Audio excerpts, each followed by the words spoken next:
Chapter 31. And it came to pass in the 11th year, in the 3rd month, in the 1st day of the month, that the word of the Lord came unto me, saying, Son of man, speak unto Pharaoh king of Egypt, and to his multitude, Whom art thou like in thy greatness? Behold, the Assyrian was a cedar in Lebanon, with fair branches, and with a shadowing shroud, and of an high stature, and his top was among the thick boughs.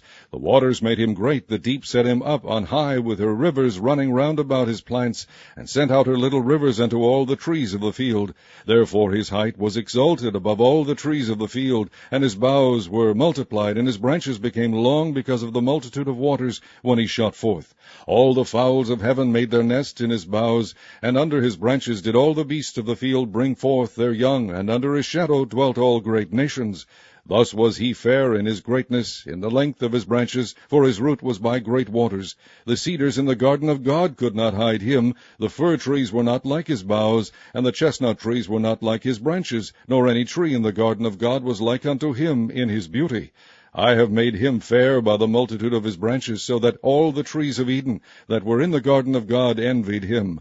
Therefore thus saith the Lord God, because thou hast lifted up thyself in height, and he hath shot up his top among the thick boughs, and his heart is lifted up in his height, I have therefore delivered him into the hand of the mighty one of the heathen. He shall surely deal with him. I have driven him out of his wickedness, and strangers, the terrible of the nations, have cut him off, and have left him. Upon the mountains and in all the valleys his branches are fallen, and his boughs are broken by all the rivers of the land. And all the people of the earth are gone down from his shadow, and have left him.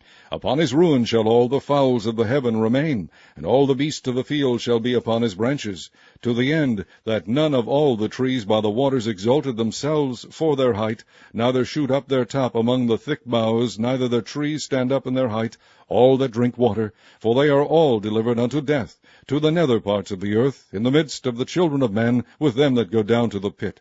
Thus saith the Lord God, In the day when he went down to the grave, I caused a mourning. I covered the deep for him, and I restrained the floods thereof, and the great waters were stayed. And I caused Lebanon to mourn for him, and all the trees of the field fainted for him.